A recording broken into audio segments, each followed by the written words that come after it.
Welcome to the Sensible Socialist Podcast, a podcast for the rational left. We need to unite and work together if we're all going to get through this.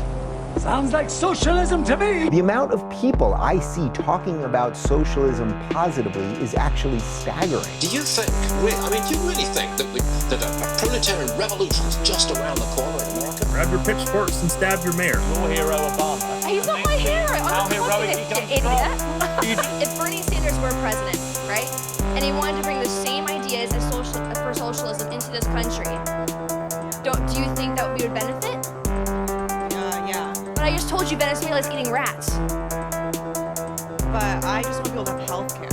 I don't want, Same thing Hugo Chavez said. oh my god. You people have, worms in your brain, honestly.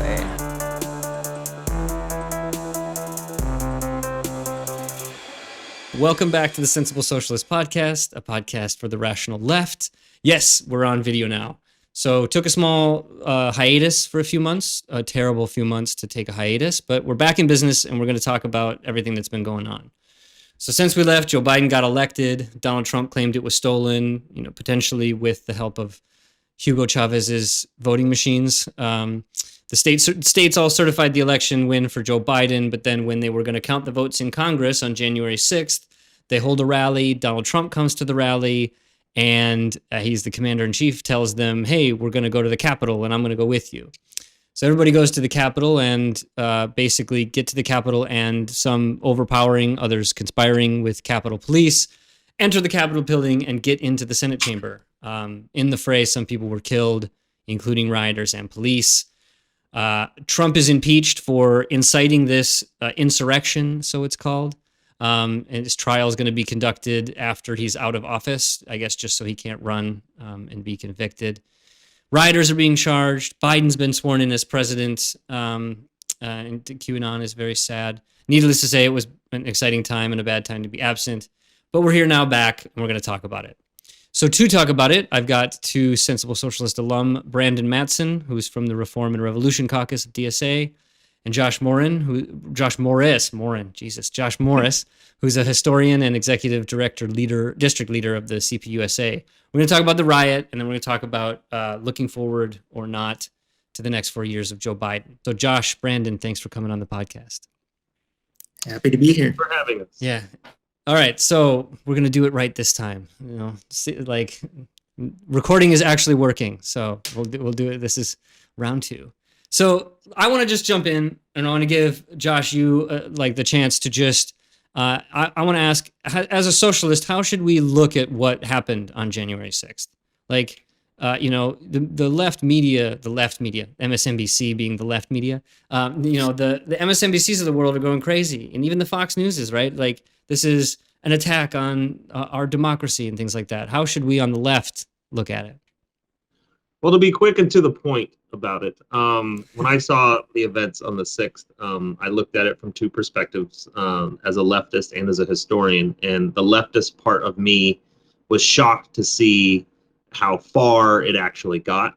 I would have anticipated state repression against such activities to be extremely strong, regardless of who is committing it. And perhaps that was naivete on my end, because, looking back at what happened with Black Lives Matter over the summer, I would have thought that we would have seen the same kind of, presence by the federal government, and it just was not there.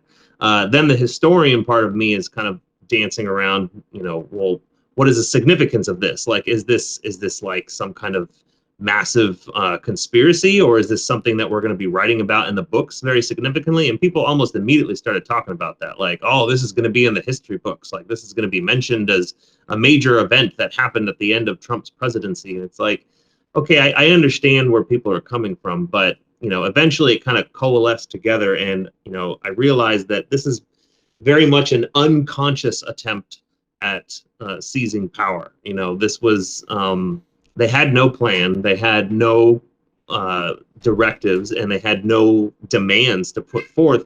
And if anything, the way that it looked like from all the footage that came out, especially the footage that came out in the subsequent days, it almost seemed as if the only thing that could have occurred out of that affair was they would have gotten hold of someone who had a position of power, Nancy Pelosi or whoever, and they would have held them hostage. Like, it didn't seem like it was going anywhere other than a hostage situation. And at that point, the movement kind of ended on itself. It had this whole momentum behind it that stopped the second that people got into the building.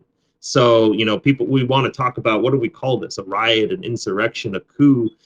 I agree with you, Kevin. I think that a putsch is a better term for it, but it's also just a half-assed putsch. It's not one that is built on an ideological movement that has a lot of consistency and sound. It's not something that resonates with everybody equally. Everybody kind of came into this QAnon Trumpism movement with their own perspectives on what it is and what it should be doing, and nobody ever attempted to coordinate this group. So it's a very kind of hodgepodge effort at a beer hall push. So yeah, Vice had a great video, which was the Trump rioters had a hard time staying on message, and they just like went around to like all the different crazy shit that people were saying. There's like some Epstein people, despite Trump and Epstein's close connection, and like just like all sorts of like crazy things. Because what united them was in some ways a bit hard to see. I mean, Trump, I guess, but that's a pretty thin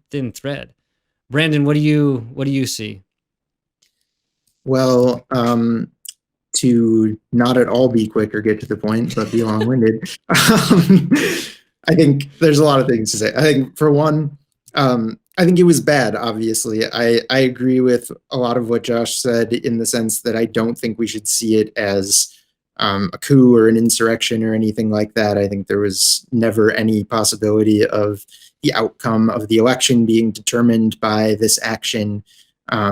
The ruling class was never in any danger of losing control of the situation or losing power or anything like that. But nonetheless, it was a violent attack on the Capitol that we should condemn as bad. It was an action carried out by the far right, driven into a frenzy by Trump and the various sort of fascistic and/or white supremacist groups that are part of what make up his movement. And you can see it as sort of the culminating moment of Trump's campaign to delegitimize Biden's victory, and mainly, I think, with the purpose of keeping his hardcore political base together for future battles, not so much to, I don't think Trump actually thought that this would be the thing that would overturn the election results, but more to cohere a base around him. And we've seen that just from all sectors, there's been a tidal wave of popular revulsion and opposition against it that's worsened the fears of threats to democratic rights from far-right forces on the ground, and general fears of growing systemic instability and chaos. And unfortunately, I think the reality is that's actually propped up, ironically, Joe Biden's central campaign message of a return to normalcy or whatever. I think that actually just became a lot more attractive to a lot more people than it was before this happened. Even to Mitch McConnell and stuff. It's crazy.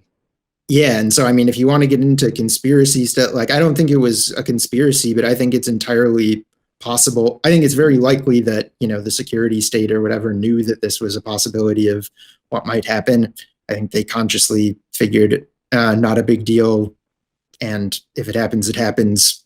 We might be able to use it somehow, and I think, terror threats and stuff like that come across their desk all the time, and they always have to determine how they're going to respond to them. And clearly in this case, they did not decide to prepare, in some big way. And I have to think that there was some consciousness to that, especially given how we see, but whether it was conscious preparation ahead of time or not, either way, we can see that the ruling class is using this moment to their advantage. They're pouncing on the opportunity to try to ramp up the repressive apparatus of the security state and implement new, quote unquote, anti-terrorism laws, sort of echoes of 9/11, not the same situation, but sort of similar vibes anyway.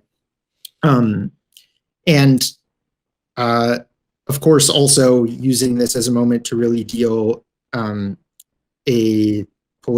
tried to deal a political death blow to Trump via the impeachment.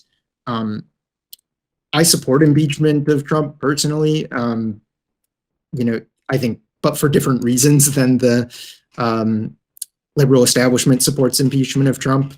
I think, there's one argument that says like, why impeach him when he's already out of office? But I also think like it's important to register the striking of a political blow against Trump and the far right to sort of politically isolate and undermine them as much as possible. And I think that would set a significant precedent. And he would be the first president to ever be impeached twice, or is now the first president to ever be impeached twice.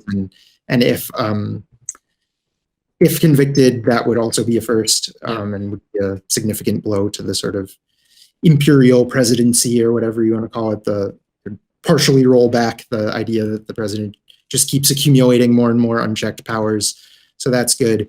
But I guess that's all I'll say on impeachment. But I think that we should be careful to not sort of let the establishment use this as a push for national unity or whatever, like after 9/11. I think that's I think that's the bigger threat, far bigger than the threat of a right-wing takeover in the immediate future, is a massive campaign to uphold the sanctity of U.S. democracy and appeal the most against annoying shit. God, the outpouring of like sanctimoniousness about the fact that it happened in the Capitol, and like there's still spray paint on one of the columns for the inauguration. Like, oh my God, like they took a podium, like, they broke the glass of the citadel of democracy. Like, oh my God, it's desecrated the temple. Yeah. It's exactly. like, and you think about even the highest ideals of the problematic characters of people like Thomas Jefferson, right? And like, I think he would be kind of weirded out by this religious type of talk about, it's the guy who said that, like, it's cool if you have a coup every now and then, like, an uprising every now and then because you need it. It just seems, I don't know. I mean, part of me is a little bit afraid of being passive about the events. And I'm not trying to say that I agree with the fetishism of the state that the media does, and this sort of like, oh, it's the holy temple of our democracy, and how dare they do that. I'm more concerned with the fact that a lot of the people who I've seen in the public, and even people that I know who try to downplay the significance of the 6th, are the same people who like get all uppity about, Black Lives Matter kneeling for the anthem. Mm-hmm. They put on a pedestal, they pick and choose which elements of American democracy they want to put on a pedestal. And then when something like storming the Capitol happens, it's like, oh, it's just a bunch of, ruffians, they weren't actually going to try and storm the Capitol. It's like, where does the line get drawn then? So I'm not trying to say that I agree with the media fetishizing the state and the Capitol as this beacon of democracy or something, but I do think it's important for us to call people out when they're hypocrites.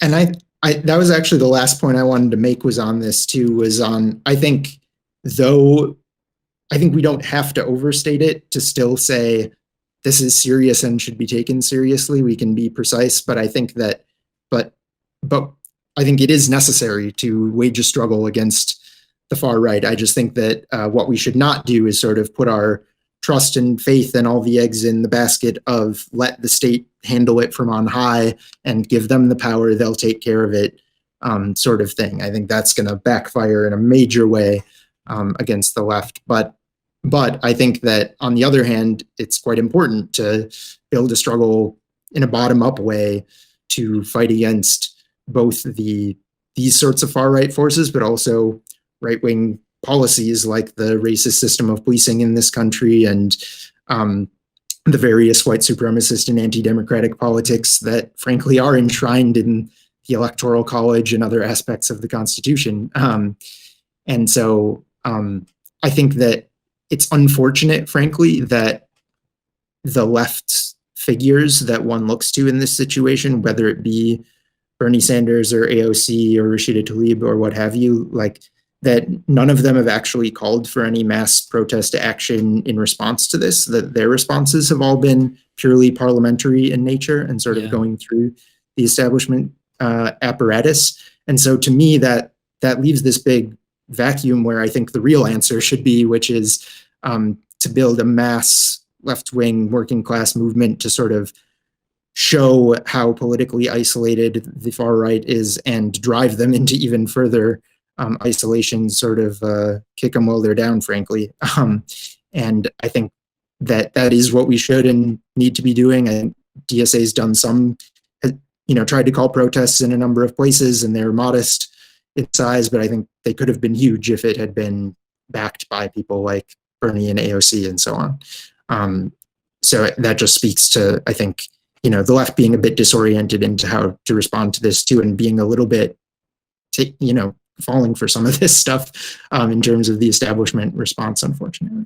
Yeah, so like there's two kind of threads here too. Like it's one, there's a tendency, there's an obvious sort of lack of support for what happened, right? There's this overwhelming thing, just like everybody basically is against it except for like sort of some fringy people, right? You have the entirety of like the tech, big tech, and now the state in, like engaging in either potential or actually draconian kinds of measures. And so there's this one sense where, yeah, it wasn't really that popular. And so it seems like it, isn't going to have a lot of steam.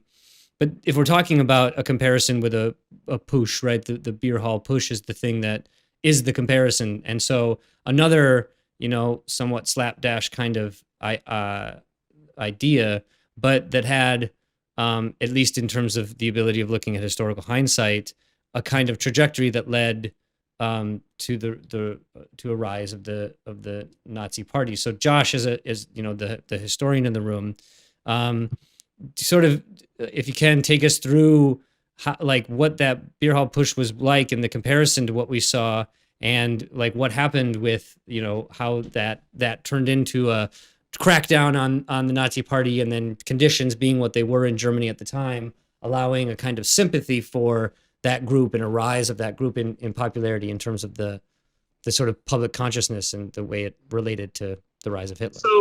So the immediate similarities between Sixth and the beer hall Putsch in terms of the Putsch's history is that it was the culmination of kind of like a boiling pot overflowing. And it was it was a right-wing attempt at amassing action out of people through the auspice that the government was in danger, or that the government was at risk of collapse. Many of those in the National Socialist Party believed that they would be kind of rallying people together or rallying them out into the streets by making this kind of quick stab at taking the government. But in many ways, that's kind of where the similarities end, is that, you had this catalyst event for the beer hall Putsch. It's the end of World War I and the Versailles Treaty, and, the conditions that it places on Germany, which a lot of people did not like for, good reasons in a lot of the cases. The difference here in the United States is that what people were upset about, and what led to the election of Trump, and what then led to this, is very highly politicized, affairs. These cultish and conspiracy notions about the Obamas and the Clintons, and then this notion that Trump, despite winning the election, was always underhanded throughout the entire presidency. So there was all this buildup of tension and energy, and the usage of rhetoric is very important, weaponized rhetoric, to get people out there and to like give them the suggestion that they should be doing more than they already are. We see the KKK use that kind of rhetoric a lot. So, but that's where the similarities end with the Putsch. The huge difference is that the National Socialists, at the end of the beer hall Putsch, they came out of that affair kind of learning from it. They learned that they needed to be more respectable rightists, and that they needed to have a power base that was legitimized through the state, not by seizing the state.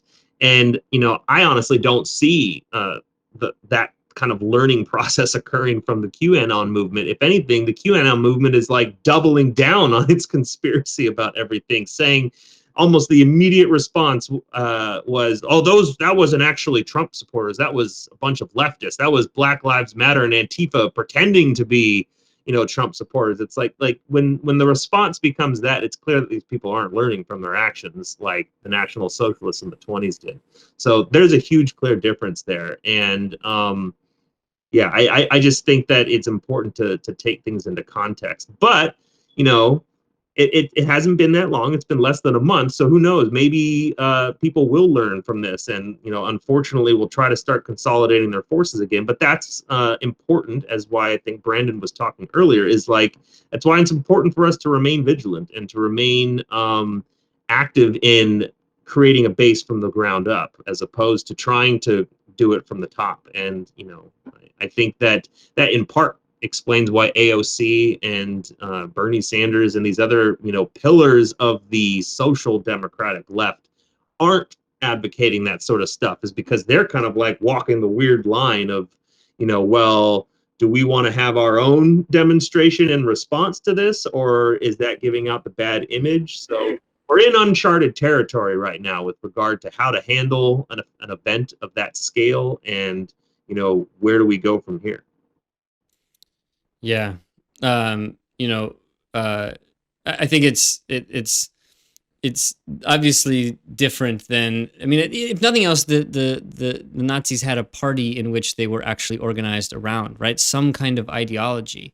I mean, again, you know, you can compare everything to Germany in the Weimar Republic if you want to, but the one question I was curious about, Brandon, even your thoughts on is what is uniting these kind of people? Like that the Vice video that, you know, Trump people are having a difficult time staying on message. It showed that there's a huge number of different like strands of this, right? It isn't like the National Socialists getting together in a beer hall, getting a little hammered, getting a little excited by Hitler's speech, and then going out and trying to take a public building, right? You have like QAnon people, and you've got all these different threads, and, you know, some of the commentary has suggested that what unites them is white supremacy.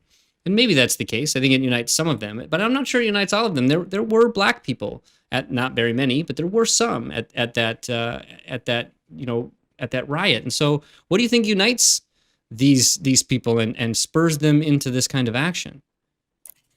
Yeah, well, first of all, I think just to look at the question of the history of Nazism in Germany and its rise, like, even I think just to push back a little on the idea that even if it did mirror that quite closely in the sense of having a party or something like that, that wouldn't necessarily mean that, this is foreshadowing the rise of a far-right Nazi group to power or something like that. I think that, you know, once something like that has already happened, of course, you can always go back earlier and find like, oh, there was this foreshadowing event. Oh, there was this miniature thing that we didn't take seriously at the time. But the logic doesn't work in the reverse direction. You can't, for everything like that, you can't necessarily find that group later coming to power in a country. So just to put that caveat on there up front. Oh, come on, Brandon. We're Marxists here. This is hard economic laws that determine how the future goes. Yeah, if only it were that easy. Just got to do some math, and then you'll figure out when the revolution will come. Yeah, you might want to read your theses on Feuerbach or whatever. But so yeah, I think that said, I'm not some expert of the sort of right-wing sectology, and I couldn't tell you, like, I don't have some deep window into what's uniting all these different folks. I think that obviously the occasion, the sort of surface level thing was certainly the idea that the election was stolen and trying to, you know, stop the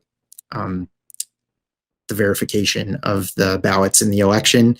But I think, like, on a deeper level, like, why does that get an echo? I think, you know, it speaks to the level of sort of breakdown that exists within capitalist society right now in terms of just alienation from the government, from all established things, from each other. You know, there's just distrust, and it's all sort of a mess.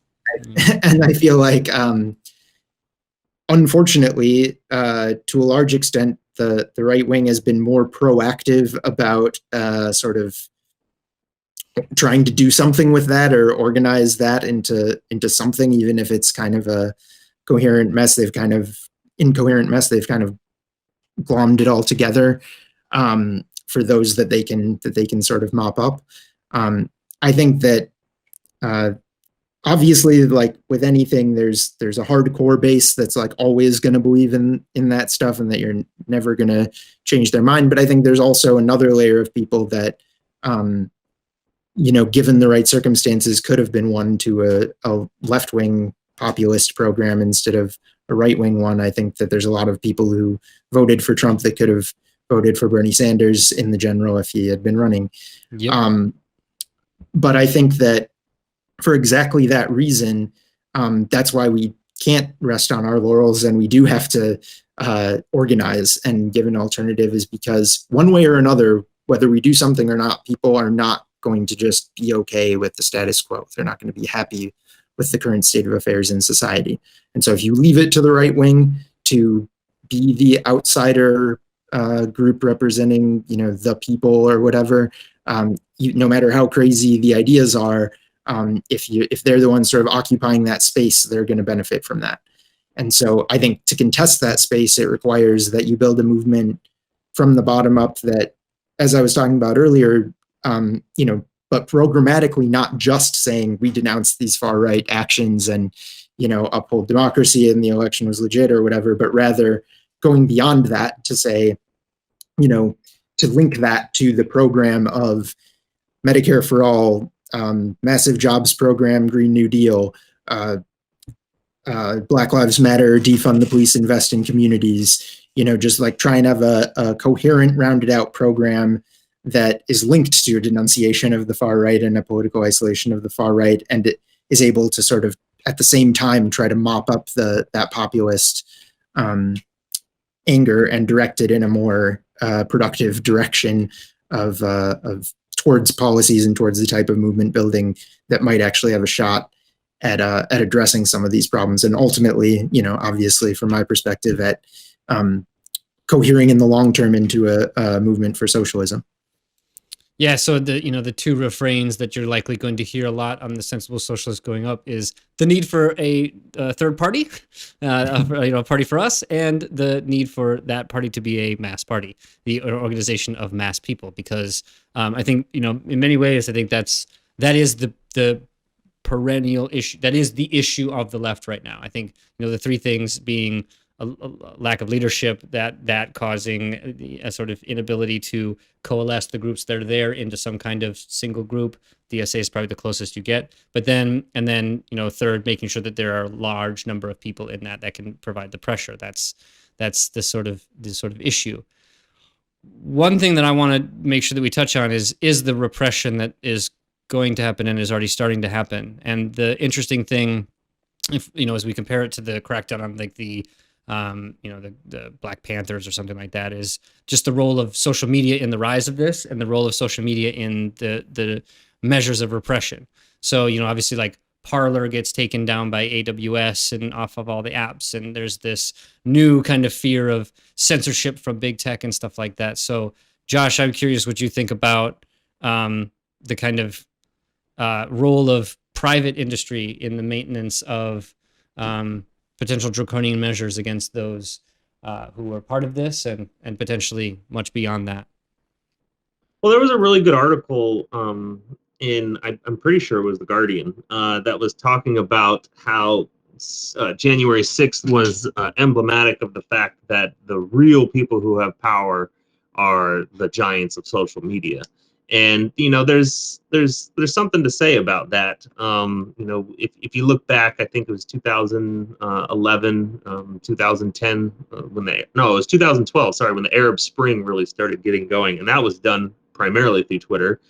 I don't remember anything being mentioned about accounts being suspended or like stuff being like taken down, etc. But over the years, you started to see Twitter kind of evolve as a company and take a little bit more of a proactive stance there. And they really did show the limit that they could, if they want to, they can pull the plug on the president of the United States and, take that microphone away.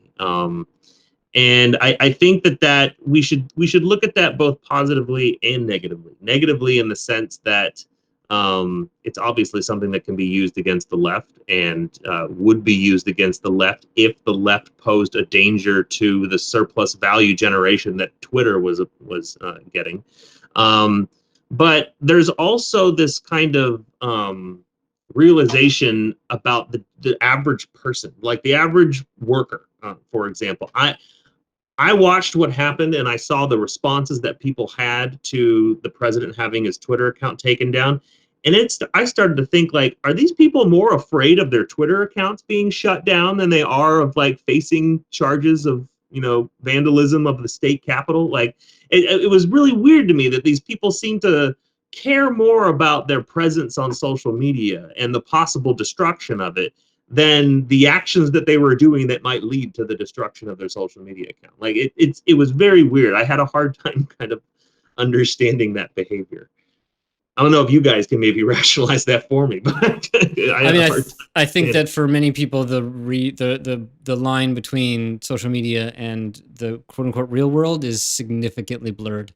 And so if it happens on social media, it's in some ways almost more real. Your day-to-day life, you don't really feel like documenting, but man, when you start LARPing as a revolutionary, you got to post that shit on Instagram. That's going to make you who you are. But there's a fear I have about the potential for this, and I think the inevitability of this being used against the left. And so, Brandon, I'm curious about your perspective in terms of what we kind of do. You hear Glenn Greenwald and stuff railing against this, and I think he's been doing a great job, talking about the hypocrisy and things like that. But what do you do? These people seem to have unlimited power and the power to shut off the presidency of the United States. If they have that power, what the hell are we supposed to do?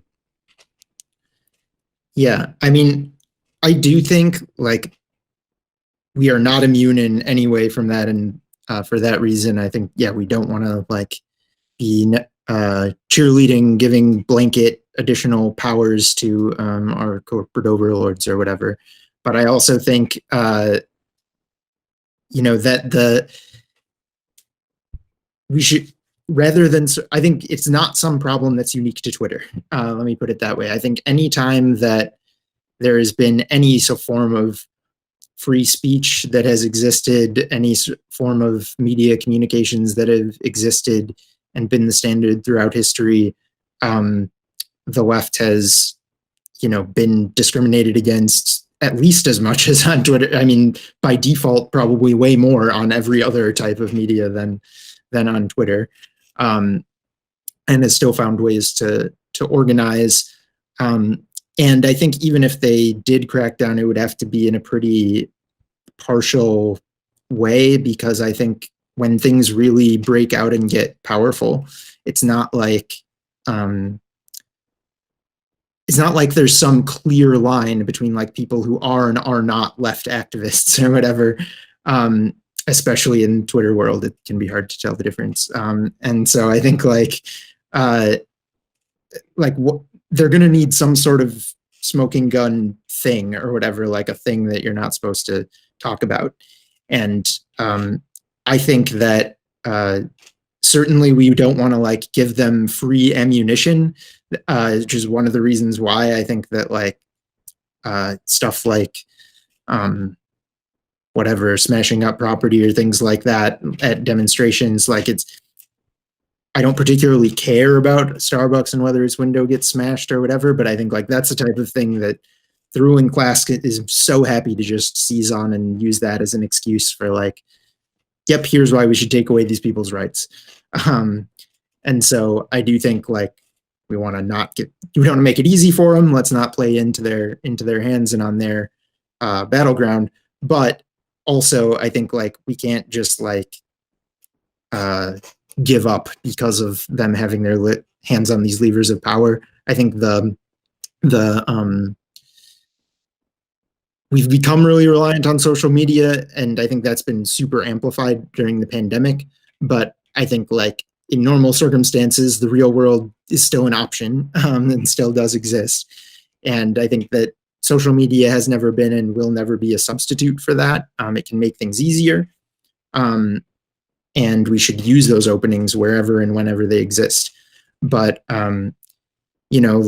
there are countries in the world right now where leftists are doing organizing, despite tremendous state repression that prevents them from freely posting about it on social media and being open about it. But that has not sort of stopped the existence of left movements from being able to happen. So I think, my message would overall be a hopeful one that, like, regardless of what level of state repression comes down, we will find a way to keep going and find a way around it.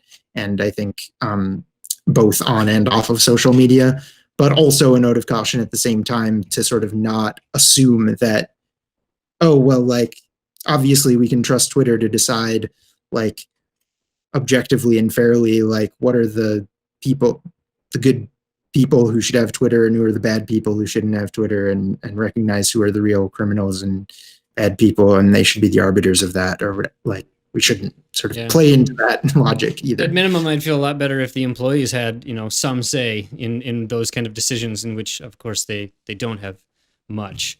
But as you point out, like, we're getting into this phase where it gets a little bit more difficult to deal with big tech. And now we've literally seen that if Twitter wants to, they can just pull the plug on whoever they want. So I'm not saying that they will, it's not in their interest as a company, but the point is that they have the power to completely shut down someone's voice and completely black it out. They could, if they wanted to, destroy any hashtag that goes to their entire system. So given that, like, what do you think, Brandon? Do you think that necessarily negates social media as a general platform anymore, or should we take it with a grain of salt, or like, what do you think? I mean, I would say it doesn't negate it. I think while it exists, you use it, but you don't take it for granted or count on it, and it's not a replacement for real life organizing is the way I would see it. That, I mean, it's like that with any democratic rights, frankly, that we enjoy in this society. I feel like the reality is when your movement gets strong enough, history shows that the ruling class will, treat the Constitution like so many scraps of toilet paper or whatever, and go ahead and do whatever repression they want to do. You can look at the history of the Black Panthers, or, all sorts of other examples, especially abroad. But I think that, there's no avoiding that. And so whether it's big tech or something else, like, if you get strong enough, the crackdown will come. But you'll also be able to fight against it because you've got enough, like, like, you're going to get destroyed if you don't have a wide enough base of people too, so it's, right. It's a in defense. The meantime, use the tech to build the movement, because I think, use every opening you have, but like any other sort of space given to you by the capitalists to organize as a socialist in a capitalist society, you don't want to take it for granted. You want to know that it's not forever or whatever, but you use it as any opening you have, you take it. Anything that's gonna build the left movement, build a stronger working class movement, because that's when a crisis hits. That's sort of you take a snapshot, and that's the version of the movement that gets tested or whatever. You don't have time to sort of build it at that moment of crisis or whatever. If you're thrown and put to the test, like, you have to have already laid the groundwork before that. I mean, capitalism, makes its own gravediggers in the fact that it creates a working class, but it also makes the shovel. Right? Like, that's how I feel about like tech and things like that, especially being in tech and stuff like that. It is a technology that, like all technology, is potentially emancipatory and potentially, like, used for the purposes of maintaining dominance. And I think, especially like automation and these kinds of technologies, I mean, there's a whole idea, and I like it, which is that when you're thinking about the actual technological change that would necessitate a change away from capitalism, industry is what gives you capitalism. It isn't the thing that demands the change. It's going to be some other technology that develops out of capitalism. And to me, this highly advanced technological kind of age that we're entering into is the technological break that will demand the end of the sort of capitalist system that was organized on the industrial sort of system. And so technology has this major dual edge of the sword, in the sense that it can cut your head off, but it can also cut the head off the king, And so I think it's technology is something that, the working class is going to have to use well if it's ever going to contest, who owns big tech now, which is obviously big capital. It's where capital is being invested in the United States. I was gonna say, you sound like you're a Linux man. I mean, yeah, and I'm obviously, you know, also in the open source, the whole open source movement. You know, I mean, I think that it should be accessible, and the, you know, the company I work for has this value of democratizing the workforce, or democratizing the law, which is great, but it's also a company that makes money, you know, and so its first obligation isn't to democratize the law. We all kind of know that, but at least it does see this potential power of technology to decrease costs of entry to otherwise high barrier markets, let's say, you know. So there's this, even within capitalism, technology can seem to like be progressive, but to me, it is also the key to a post-capitalist future. I don't see it not being highly technologically advanced. Do you worry, Kevin, that like the events of the 6th might cause the wide availability of freedom of use that can be done currently on social media is going to change? That like the ability to use Twitter to organize an event might somehow be limited as a result? I think that there is potentially is my answer, and I guess as somebody who went to law school, right, the answer is always it depends. But I think that there's Twitter has this problem that it sort of shows in its content management, is that it just can't really do it. It doesn't even have the technological capability to like troll through everything and take down everything that it feels violates its rules. So it has a really difficult time. Like, it would have to specifically design things that the people who are doing the organizing on the platform wouldn't recognize and change their tactics. You know, I think that in many ways, revolutionaries and the mob share this kind of tendency with the police, or the people that repress them, that if you're constantly under surveillance, you're also constantly like figuring out ways to avoid the kind of surveillance, you know? And so there are all sorts of interesting ways that you could maintain what seems like totally legitimate activity on these platforms, but are actually doing it, you know, in a certain way. I mean, this is, you know, when you send a book review to, you know, L. Trotsky in Siberia, the censor is thinking that you're actually doing a book review, but what he sends you back is instructions to how to distribute the paper next time.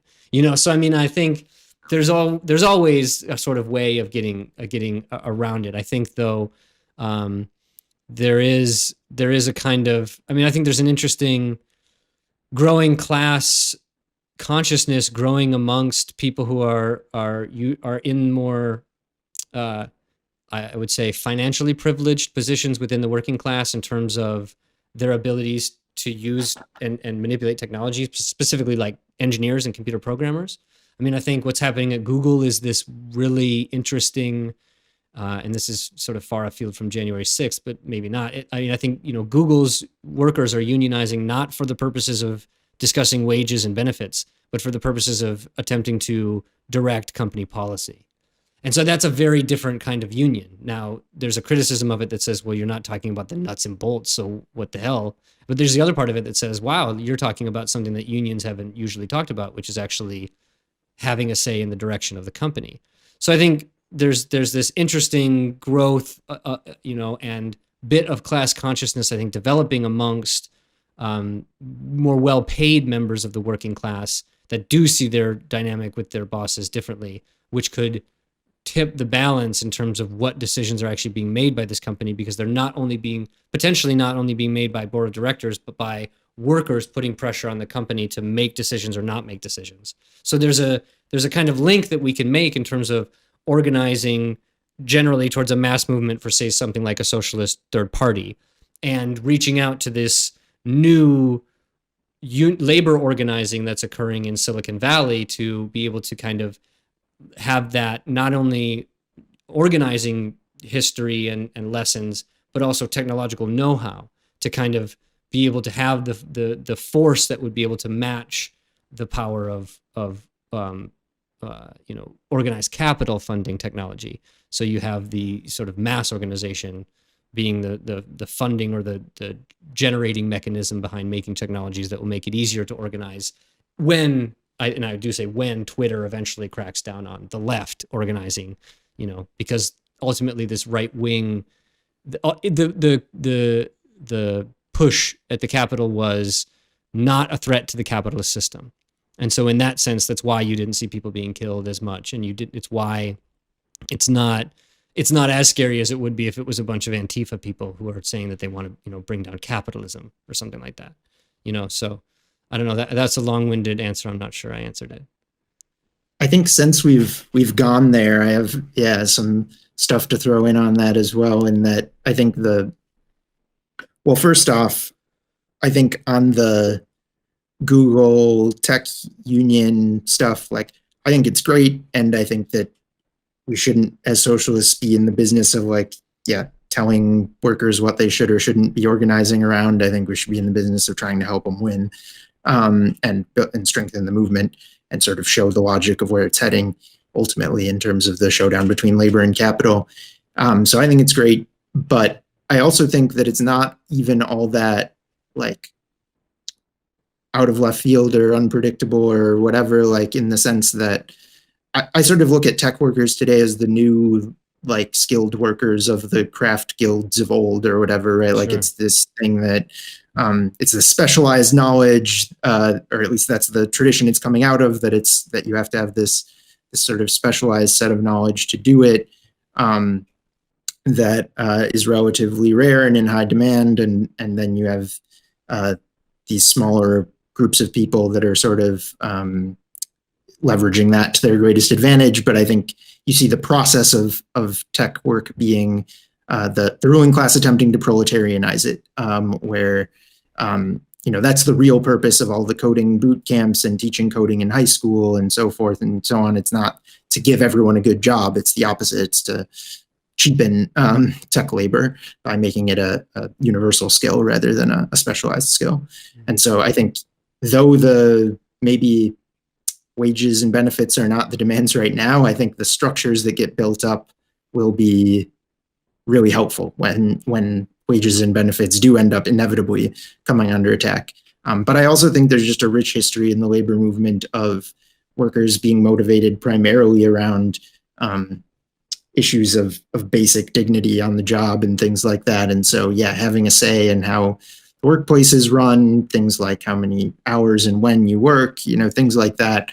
I think we shouldn't underestimate the degree to which that can be a really highly motivating factor, both in tech and in lots of other industries. The other thing I wanted to come in on, though, is that you were talking about technology being the thing that makes the capitalist system no longer viable, or that capitalism isn't compatible with these new tech. And I mean, I think we should be careful about that kind of fatalism, because I think actually no matter what technology we have, I think we're already long past the point where the technology we have doesn't correspond very well to a capitalist mode of production, and where it's run up against the sort of limits of the social mode of production represented by capital and gone past it. So one example would be digital media generally, whether it's music or movies or games or whatever, in a world where you can reproduce it at zero cost,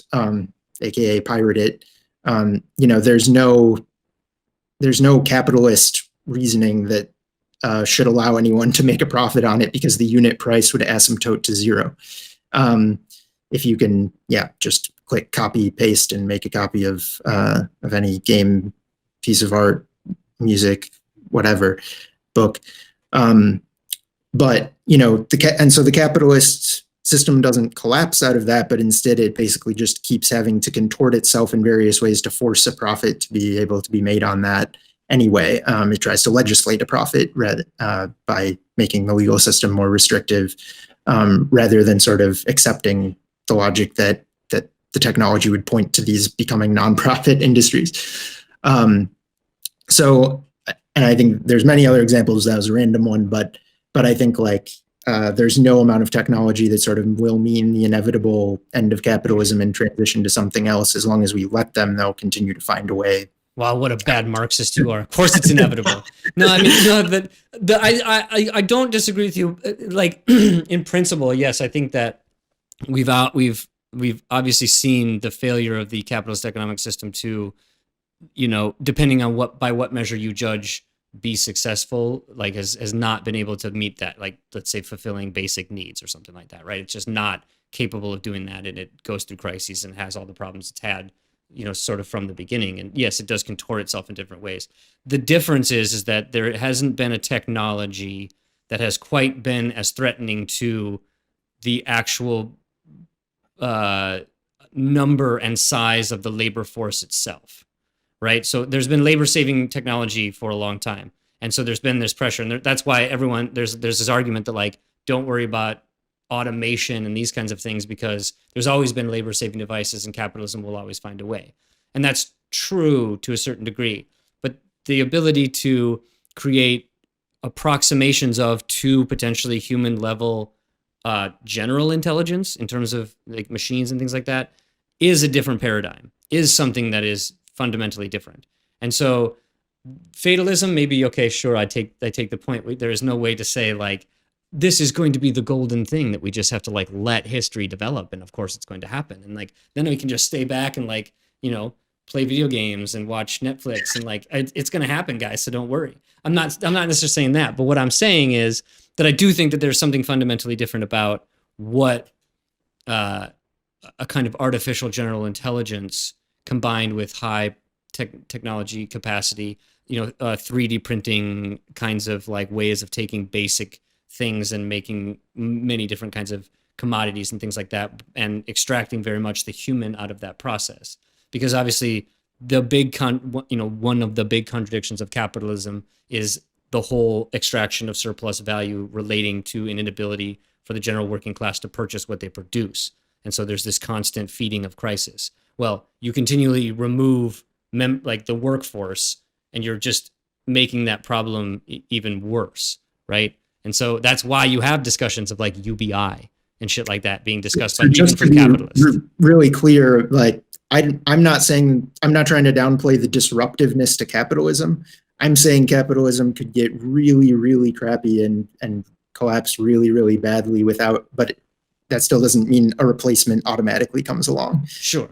There are plenty of societies that have sort of in history gotten in a really bad place, but if you don't have something to replace it with, it'll do what it needs to do to power through or whatever and come out the other side somehow, even if it's with immense human suffering. So right. Yeah, I'm not saying that those technologies are not going to be disruptive under capitalism. They absolutely will. I think that there's a connecting thread here to the discussion about January 6th. And that is, I tend to, this is just my thing, but I sometimes tend to judge how the ruling class views and responds to a particular event that occurs by looking at the stock market, like immediately going and see how does the stock market evolve and respond to this. So when you mentioned the unionization of those Google workers, when I saw that hit the news, and I immediately wanted to go see it, the stock market took a hit and Google was going down, and even like Disney, big stocks were going down as a result of that. January 6th, like I was sitting there with my phone waiting to see the stock market go down as people start breaking windows to get into the Capitol. Nope. That ticker just like floated along. It had no problem. The ruling class was not threatened at all by those events. And so the connecting thread here is that we have this kind of less talked about, less focused on media-wise, but nevertheless significant evolution of labor consciousness occurring over here in Silicon Valley. And that is having a genuine effect on the ruling class's faith in their investments. But January 6th, that's getting this attention of being a riot and, a coup, et cetera, no threat to organized capital, at least from what we see in the stock market. So I think that is an important thread that's kind of like sitting in the background of what we're talking here. So, all right, let's turn to a real fun topic, which is Joseph Biden, President Joe Biden.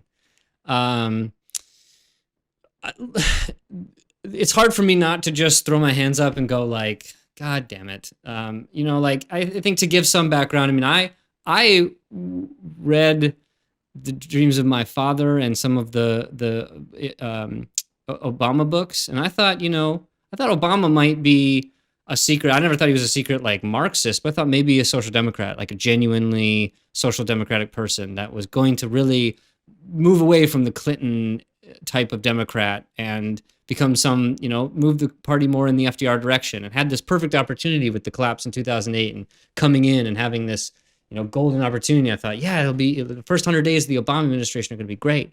And then it's bailing out the banks, and it's, instituting TARP, and it's just an immediate, and then like starting with the public option and letting that go away with healthcare, and just this like constant disappointment where it was like, obviously didn't vote for him the second time and like regret the vote I had for the first time. And of course, Joe Biden was there as a major member of that administration. It was not, was not Veep from the show, who doesn't ever talk to the president, but who is, was very influential in terms of shaping policy in the Obama administration. So, I see this as like Obama 2.0 when we really, really, really need something more, and we're, staring down the barrel of a significant economic collapse due to, when the eviction moratoriums lift, there's going to be a huge wave of that. People are going to lose their cars, their houses. It's going to be bad. And so with that positive view, how are you guys thinking about the Biden, the sort of, coming into the Biden administration? I mean, look at the cabinet, Janet Yellen, it's Treasury. I mean, it's a huge disappointment basically everywhere I look. Is that the feeling you guys have? Am I being overly pessimistic? Like, I don't want to be flippant about this, but there is a sense that Trump was good for exposing the fucking problems, right? The acceleration in this, in me goes, yeah, Trump was good, but obviously it comes with huge costs. The costs that we're not going to have to pay under Biden, but are still going to be paying costs. So, Josh, how are you feeling as we sit here, 4 days into the Biden administration? Well, I fully understand your the acceleration side of you liking that aspect of Trump. Ultra leftism. I think that is actually the only positive thing that we could really say that Trump did to this country, is that he exposed those lines very clearly.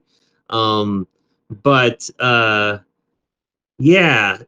is such a hard thing to even think about as a subject. In many ways, I like to think of it as this, like, American politics has this weird bounce back that always seems to occur. Is like you have everything likes to try and stay in the center, what Wallerstein called centrist liberalism, in which it's like everything is just trying to maintain a little bit of a center stance. But then Trump, like out of nowhere in 2016, that nobody really anticipated, just kind of seizes the situation and then pulls American politics on this huge strand to the right. And then what becomes attractive by 2018, the prospect of not Bernie Sanders, not any of these other, very competent and more left-leaning individuals, but Joe Biden.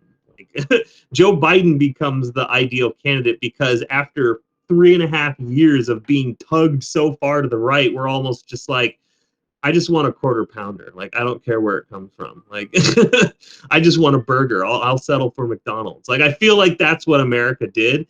And we convinced ourselves, like, oh, but we can push Biden to the left.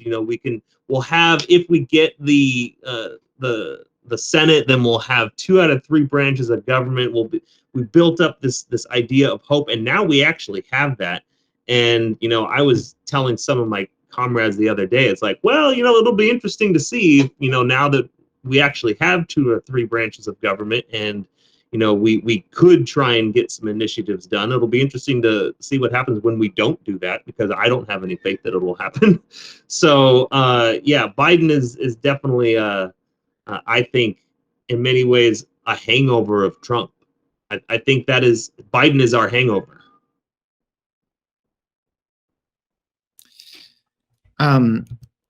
Well, I actually think, responding to your point about Trump exposing things, I believe that Biden will be even more educational than Trump, actually, in the sense that it will be very instructive, especially now that there exists a much broader socialist movement in this country than has existed before now in my lifetime. I think that it will be very educational to see Biden carrying out the policies of the ruling class. And I think, there's no question Biden is going to govern on behalf of the ruling class and in their interests. That's the type of politician he is. But I also think that it's not like what he does is not pre-written or inevitable either, and that actually this will be the moment where we will see, can the insurgent left movement can that do something to force Biden's hand? Because I do think the dynamic of raised expectations can be quite powerful.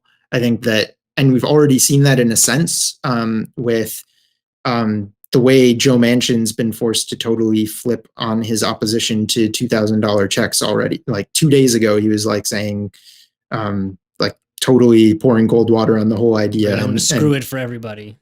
Yeah, exactly. Whereas just based on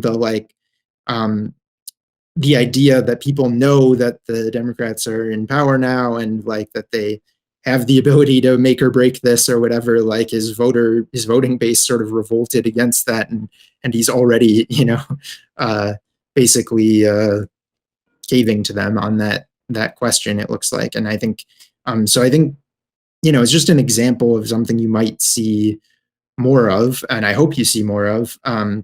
But I think the task will be for the left to sort of differentiate itself from Biden, because it also, I think there's a danger in the situation if it doesn't do that, that it sort of becomes accidentally linked to Biden and sort of takes the fall for Biden's betrayals and his subverting of the interests of working people. That the left as a whole sort of eats that. I think in order to avoid that and to not be tarnished by that same legacy painted with that same brush, it's going to require having an active movement to oppose the pro-corporate policies of Joe Biden and to continue to push on Medicare for all, Green New Deal, defund the police, invest in communities, etc. I think like all of these things, the fight not only does not end now that Trump's out of office, the fight intensifies, or it needs to intensify, because now there's the stage where there might be the sense that something could actually get done. Whereas I feel like people did not have, there was not mass hope of that actually happening under Trump. And I think that can be a big deal. I think the thing I always look to is I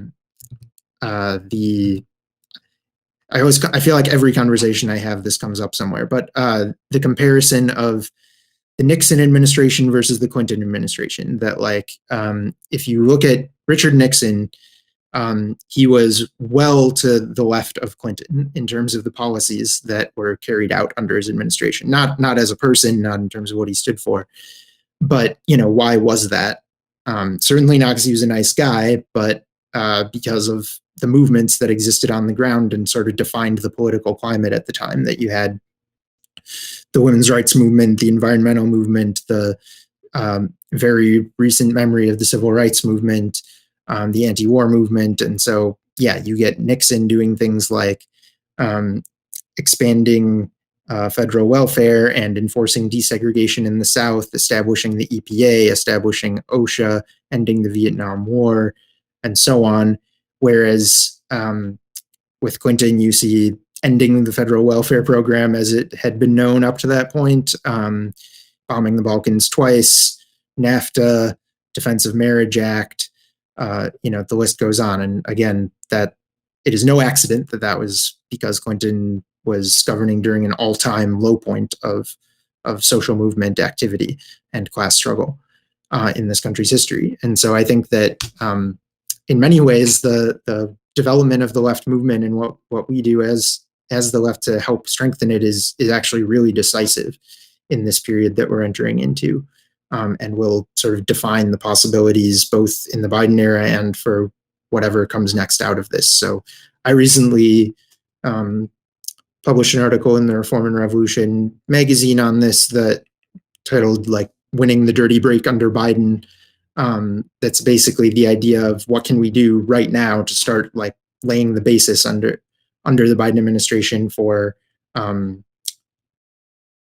a socialist party of some sort, and ultimately in the long run, though hopefully not that long of a run, a mass workers party.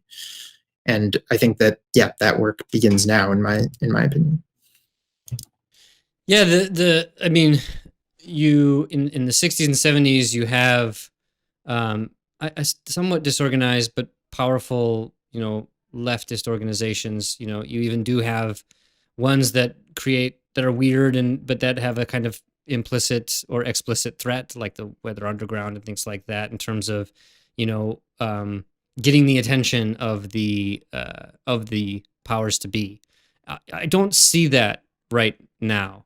And so, I mean, I think you're both involved in organizations that have opinions about the Democratic Party, interesting positions on the Democratic Party in terms of whether or not you should vote for them and what the role it is that they play, and kind of how you vote on that. I'm just wondering, like, it seems a bit trite, but maybe it's the answer, that you just need a mass organization that's actually sort of, work, that's actually going to organize and do things that will put pressure. But I don't even, like, what does it even look like? What kind of pressure should we be giving, given the situation that we have? I mean, we do not have a mass party. We have a large organization, DSA, but it isn't, a kind of mass party that's got anybody elected or anything like that. So what are the tools that we have to move the Biden administration?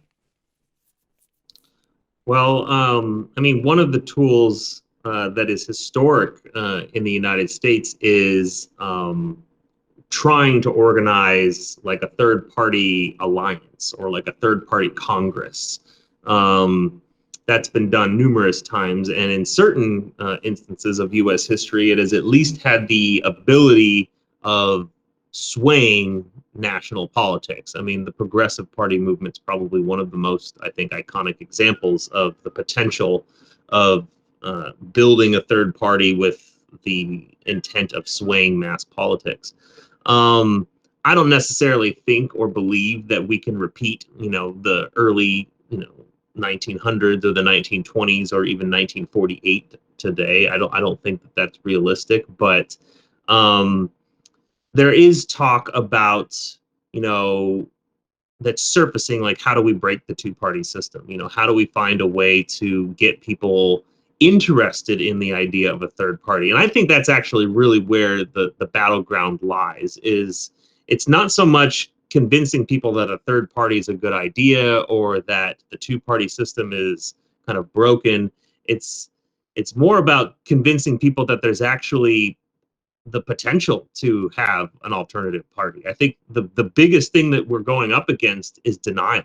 The kind of hesitancy that people have about taking it serious, that we can kind of actually genuinely change things. That's almost like and Biden, I think, is a great example of it. It's almost like we've found this little hole that we find comfortable in, and we're not really, too ready to go very far beyond it. I mean, even in the CPUSA, there's talk about fielding candidates at the local level in the next upcoming elections, and making motions to nominate candidates. But even I would be quick to point out that you have to have a visibility, and you have to have a kind of cultural milieu that works. You can't just be a radical organization. You can't just be the Communist Party. You have to have something else, like another connection. And that's why I think that perhaps, finding ways to work with other organizations and finding ways to have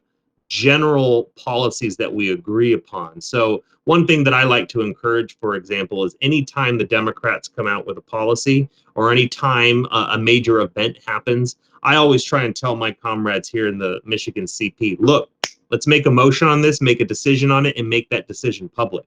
And let's try and work with the local DSA here to make joint statements so that we can do this together and show, like, look, we may be different groups, but we are on board with saying, fuck this. So, I think that we need to have that kind of an idea. And with that approach, we can break this denial and this hesitancy that people have to actually think that there is a possibility of change. Because when you look at so many different leftist groups that are spread out everywhere, people see the change and people working for the change, but they see them working all differently. If all these groups can agree on a set of principles and a set of ideas of what we are firmly against, despite our differences, we can help break that denial that people cling to. At least that's how I see it. That was far too conciliatory for us leftists. I'm now going to turn it to Brandon to create the split and the schism here now between us, because that was far too conciliatory. So we must be at each other's throats as much as we are against the capitalist, right? So, Brandon, what prison deserving statement did Joshua just make? All right, Gulag Ho. Yes, yes. Which archipelago shall we send him? Yeah. Well, to take a step back, to me, it's not just a question of how do we sort of make progress under a Biden administration or push things to the left or whatever. Let's take a step back for a moment and look at, we're socialists. So the question is, what is the strategy overall for how we're going to get from here to a socialist society?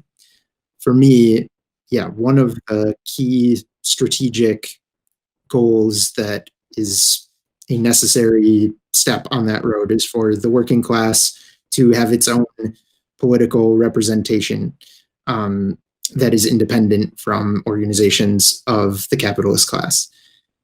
And so for me, that, the sort of striving for a working class party isn't something that I can sort of pick up or drop as to depending on how difficult or easy it is or whatever. It's something that is sort of, that remains a key strategic goal on the road to socialism, whether I like it or not, and whether it's easy or not. And so then the question becomes, are there viable paths to sort of achieving that strategic goal? And if I look around at the sort of the left that exists in the US right now, I see that the centerpiece of it right now, in terms of numbers and general awareness around it, political gravity or whatever, is the DSA. And there's a reason that I joined the DSA and started participating in it, despite being in another socialist organization for the majority of my political life. And that's because, among other reasons, because I thought that DSA is sort of enough of a big tent umbrella to be the place that socialists, not only pre-existing socialists of all different stripes, but crucially sort of the broad, largely undifferentiated, vaguely socialist mess of people that have sort of become radicalized through the Sanders campaign, through seeing what Trump did, things like that have come together. And so DSA has tons and tons of political problems, of course, but I think that more than anywhere else, that's sort of where the forces for whatever more coherent thing that comes next are going to come out of, more than anywhere else. And I think that, and it's continued growing. So for me, it actually is quite viable if DSA decided to make a real campaign out of let's aim to launch a democratic socialist party and lay the basis for that, campaign openly and clearly to build the basis for that. I think, as an organ, and link that to continuing a high rate of growth, I think having over 85,000 members already, it would be quite reasonable if at our national convention, this year, in my opinion, if we decided, okay, DSA is going to launch a campaign that says we're going to set the new goal of reaching 150,000 members and use a bold slogan like, join the socialists toward a democratic socialist party. And to do that, we're going to hire a couple of full-time staff members to nationally coordinate that campaign for a year. We're going to allocate $100,000 in seed money to start it up, and we'll do fundraising on top of that. We tasked the National Electoral Committee with identifying the 10 most promising races or whatever number we pick, in 2022, in which DSA candidates run independent of the Democratic Party ballot line. That doesn't rule out running on the Democratic Party ballot line in other races, but we do at least 10 that are not that, and that The so-called dirty break. Yep, and that those electoral campaigns will be nationally promoted. All DSA members elected to public office are asked to endorse and actively support them, and it's this coherent national drive by, hopefully 100,000 plus people to lay the basis openly for building a new left party, a democratic socialist party that, itself, if it came into existence, would in turn try and, I think, campaign in the next stage for a mass workers party, though that requires bringing even bigger and broader forces on board that I think are not on the verge of coming on board at this point. But I think that if DSA could be convinced to take up this project, it would be quite viable. And so I sort of see my task right now as convincing DSA to do that, and to bring in as many community allies that can be won to that, other socialist and left groups, as possible, and to sort of anyone who agrees with that to try and sort of unite around that vision. I think that in terms of how you build a base for something like that, I think you could already be doing it if the DSA elected officials were behind a strategy like this, a dirty break strategy, rather than a realignment strategy. I think you could already have a much bigger base for this. Like if Bernie Sanders could frankly be a clean breaker and get support. He could just come out and say, I'm starting a new party today, join it, and people would do it. He's probably the only one with that. What Trump might do on the right. Exactly, yeah, like what Trump might do on the right. But I think certainly in my opinion, people like Bernie Sanders, AOC, et cetera, should be openly saying, and every DSA elected official should openly be saying, the Democrats are a big business party. We're only operating inside them because we have to. This is a prison for us or whatever. But our goal is working class political independence, and we want to lay the basis for that by cohering a core within the Democratic Party right now that believes X, Y, and Z and puts forward a clear program on these progressive issues. Doesn't take any corporate cash. In my opinion, one of those pillars should be only taking the average worker's wage. But I think laying some clear criteria, and but unfortunately, I think they don't agree with that project. They agree with the realignment project, and but I think DSA, at least on paper, at its last national convention, said it agrees with we should try and build a workers' party. It doesn't give a clear timeline or a clear method, but at least that is a goal. And so to me, the next step is to sort of concretize that goal and make steps that get you there. And so I think if you read the article I put out, or me and Comrade Philip Locker put out, I think it's got some good ideas to think about anyway, in terms of how it might be, how we can make that concrete. All right, Josh, you got any parting thoughts on that? I mean, I see the sort of, the history of the Communist Party and its giving support to Democrats as something that may or may not change with changes in the party itself. The talk of running candidates potentially is more of a break than just kind of supporting, Democrats where that may be. And so it seems like there's overlap in terms of what the CP is thinking as well as DSA, albeit the differences between the groups. Yeah, the CP is a little bit more complicated of an organization in that we have like historic barriers that we're going up against inside the party. There are interests in the party that are divergent with the base of the party. That's one thing that I think a lot of people don't understand about the CP, is that there is a genuine difference between the grassroots base of the party and then those who are in charge. And I think that applies to DSA too. Would you say that, Brandon? I wouldn't say the DSA as built up of a bureaucracy or anything like that, but I do think that it struggled. There exists disconnect or things like that, but it's more of I would say the DSA suffers much worse from a lack of clear direction than from figures at the top sort of steering it in some particular Interesting. good or bad way. Okay. All right. Yeah, and I don't want to make it sound like that the CP is completely ineffective, but at least here in Michigan, it's always been our perspective to, and COVID has killed all of this, but it has always been our perspective of working together with other groups. The DSA, there's a group called the PCUSA here in Michigan, and we try to facilitate involvement and cooperative involvement.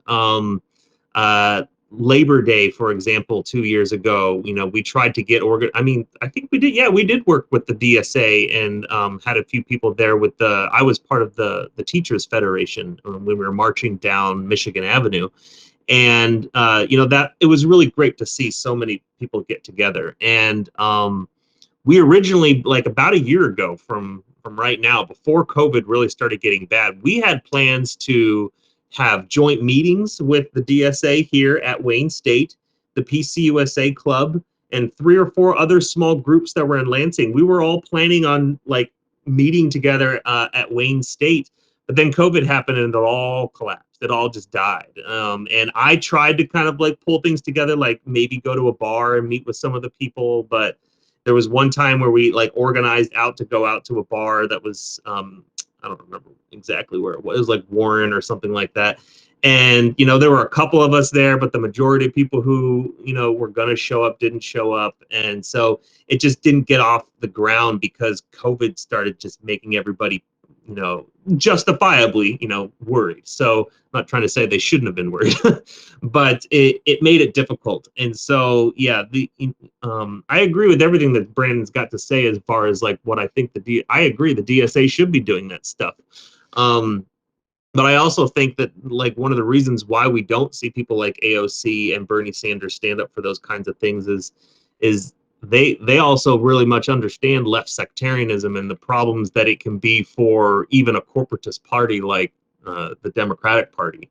I think that they got in to government, and if they were to in some way violate that trust that they have with Democratic Party leaders, they could just as easily lose all their support, financially and their backing. So I do agree that the DSA should be more spoken up, and I think that calls for a party like that would be amazing. And I can tell you that I know numerous branches of the CPUSA who would be supportive of such a call. I still think the biggest problem though is that denial is getting not us, like everyone here and everyone who's probably going to be listening to it. I think we are kind of somewhat on the same page that we understand the necessity and the importance of a third party. And I think a lot of people in general understand the importance and the necessity of a fundamental change in politics. The problem is not that. The problem is getting people to think that it's possible. And that is a barrier that I don't have a question. I don't have the answer to. No one in the CPUSA has an answer to. I'm sure some would claim they have the answer to it, but I don't know anybody who has a straightforward answer to that. Yeah, I mean, I think that in that sense, I would toe the kind of old traditional Marxist line that the conditions will determine the situation, and that if conditions are such that it pushes people in that direction and there is a place for them to go, like to Brandon's point, I think that's the point, right? We need a place where people who are going to understandably fall away from support of the general status quo, depending on what they like even describe that as a place for them to go, and a place that they feel is strong, is powerful, isn't crazy, isn't fringe, is very, is sort of a safe space to be on, like just that they can come to and feel involved, and it communicates to them a perspective that gives them meaning and perspective that they wouldn't otherwise have, and that they feel indebted to, and as part of a large organization that they want to work towards, which is obviously not what the political parties do in the United States. In that sense, what we need to do is create an actual political party that is not just a mechanism by which you get parliamentary members, but is actually a Black Panthers inspired kind of organization of mutual aid and other kinds of collective action and different things like that to make it a real pillar of society in some ways, a thing that everybody sort of knows, in many ways what the CP of old was in many places, and so I think it's a hefty task that we all have ahead of us, but could be worse. We could be in a worse situation, I guess. Like, we're looking towards building a new party that's much better than having your backs against the wall, which I think that despite the problems with the AOCs and the Bernie Sanders of the world, the opening has been made in a way that I remember being a 15-year-old kid thinking, what would have to happen if the congressman from Vermont who calls himself a socialist were to run for president? And we're past that now, right? We're past that, where we've got, the only thing better than the candidates who are DSA members would be that they're actual DSA,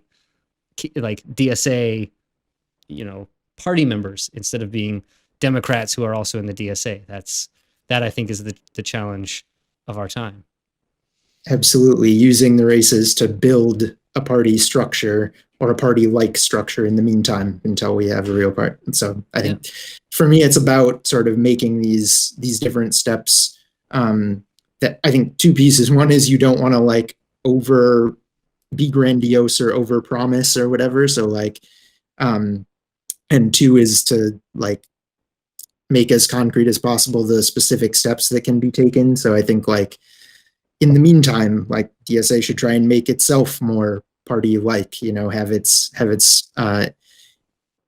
elected officials, be asked to openly promote the party and, openly promote DSA, the organization, and get used to sort of building it as part of being in office, and as sort of a primary political home or whatever, having more accountability mechanisms, a formal platform that you sign on to, things like that. I think just to lay some of the groundwork again. But then, yeah, when we talk about launching a party, I think it's clear those of us who already agree with the need for a third party or the need to break from the Democrats, I think we certainly do not have the social weight to break millions of people away on our own. And DSA itself, even if it does reach 150,000 or 200,000 members, that's still a drop in the bucket of the entirety of U.S. society. And I think would not on its own be able to launch a mass workers' party either and tear millions of people away from the Democrats.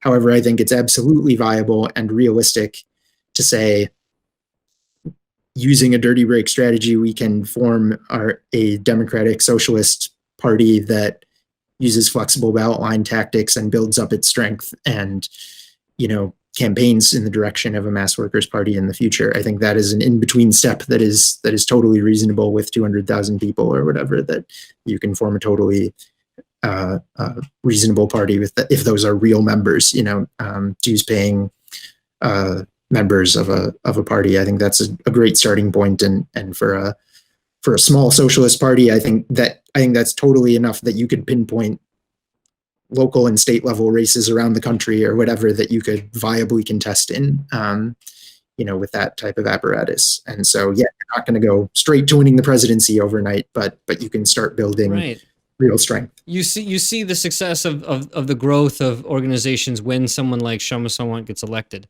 That you see the kind of and so if you're talking about someone who isn't a Democrat who's also in DSA, but somebody who's actually away from them, they're getting elected, it moves people in that direction because people are in many ways desperate. You look at any polls and should there be a third party? It's over 50%, more than half the population thinks there should be a third party. Obviously they may quibble about the fact that would be an anti-capitalist party, but I think that maybe not. We would need to see how those dynamics shake out, and doing it through elections, like you were saying, some elections you would do the actual break and other ones not, is a good way to test.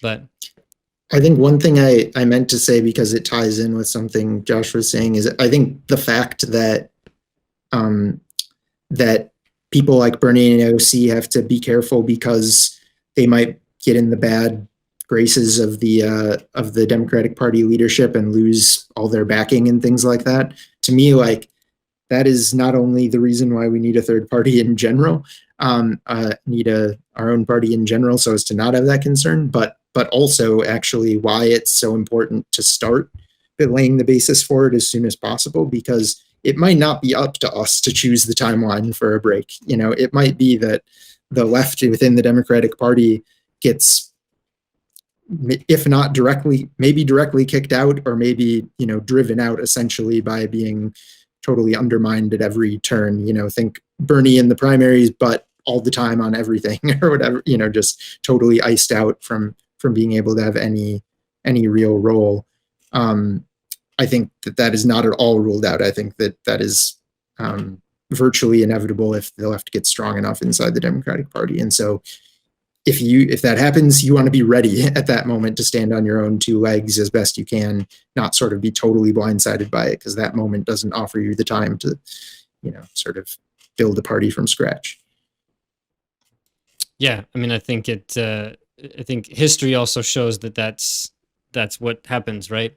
The party gets infiltrated by social democratic forces of any sort of stripe, and as soon as they get any kind of threatening power, no. It's not Henry Wallace. It's frickin' Harry S. Truman, right? Like, you know, the party will realign when it needs to, and if that means screwing people, it'll do it.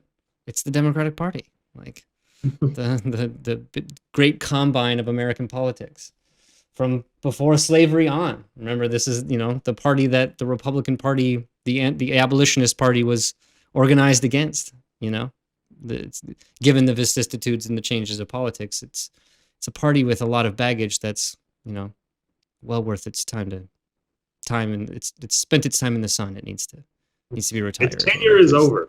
yeah, right. It's like 50 years. It's like, you know, the war should have ended that, or at least made them Lib Dems, and we could have gotten a Labor Party. Christ. All right, you guys, it's been awesome to have this conversation. We got it on video despite some technical difficulties. We'll see how that all, you know, turns out. I think it'll be fine. But this, to me, hopefully is the first of many conversations. I definitely both appreciate you guys' perspective generally, and I think that there are a number of different topics I'd really like to get you guys' perspective on, both in terms of what do we do right now, though I think, again, the refrain of a new party and that party being a mass party is going to be the kind of thing we'll hear pretty often, but also about, you know, interesting ideas, you know, questions of the relevance of Bolshevism, say, or something like that in America in 2021. You know, these are interesting questions that people on the left are going to be talking about, and I want to make sure that your guys' voices are part of that. So, first of many conversations. Hopefully, you guys found it interesting, and if you're listening or watching this, you found it interesting. Check out thesensiblesocialist.com. Reform and Revolution magazine. Brandon writes for that, and like I said, has an article in the most recent one. I don't know if it's the most recent one, maybe the second most recent one, is about the dirty break and stuff like that, and different perspectives from different groups inside of DSA.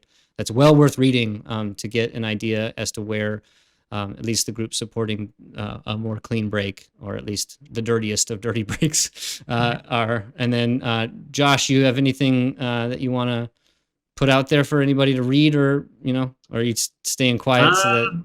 Still working on my book, but it should be out hopefully by the end of this year, The Many Worlds of American Communism. Cool. So.